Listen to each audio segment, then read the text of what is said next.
কিছুদিন আগে যে দুঃখজনক ঘটনা ঘটেছে, যারা এই মুসল্লিরা যারা এই ধর্মীয় উদ্দেশ্যে দিন এবং দুনিয়ার কামিয়াবি হাসিলের জন্য এখানে আসেন, ইজতেমার সময় মতদ্বৈধতা মানুষের মধ্যে থাকে, ওনাদের মধ্যে হয়ে গেছে। সবাই তো আদমের সন্তান। তো এইটা আমরা অত্যন্ত দুঃখজনক ঘটনা ঘটেছে। তো এটার প্রেক্ষিতেই ওনারা উভয় গ্রুপই অত্যন্ত, আমি বলবো যে সৎভাবের, এবং ওনারা অত্যন্ত দায়িত্বশীলতার পরিচয় দিয়েছেন। ওনারা এখন আমাদের মাওলানা মাহফুজ এখানে আছেন, ওনারা এই 31 থেকে 5-এর মধ্যে ওনারা করবেন।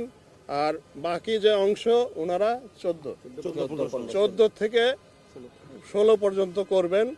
এর মধ্যে কোনো ধরনের দ্বন্দ্ব কিংবা মতদ্বৈধতা নাই, উভয় পক্ষই শান্তিপূর্ণভাবে করবেন এবং আল্লাহ চাহে তো আমরা এটা শান্তিপূর্ণভাবে আপনাদের সহযোগিতায় সমাধান করতে পারবো। বিশেষত 5ই আগস্টের, জুলাই আগস্টের ঘটনাবলীর প্রেক্ষিতে আমরা যেটা জিএমপির কমিশনার বললেন যে অনেক অস্ত্র বাইরে আছে, পুরোপুরি আমরা এখন উদ্ধার করতে পারিনি এবং অনেকটা ফ্লুইড স্টেট আছে সমাজের মধ্যেও, নানান ধরনের দ্বিধা আছে। তো এইটার প্রেক্ষিতেই আমরা কিন্তু নিরাপত্তা ব্যবস্থা আগের চাইতে অনেক সুদৃঢ় করেছি।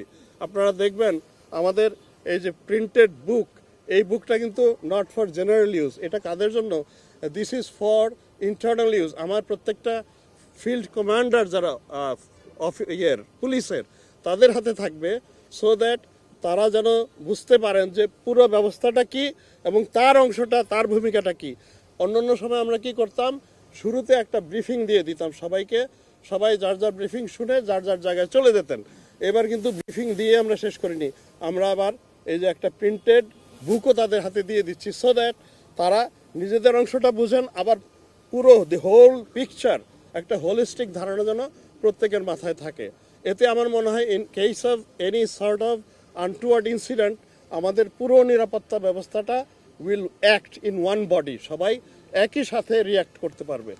আমার মনে হয় যে এই জায়গাগুলোতে আমরা আগের চাইতে অনেক বেশি সতর্ক এবং আগের চাইতে অনেক বেশি আমরা ব্যবস্থা নিয়েছি।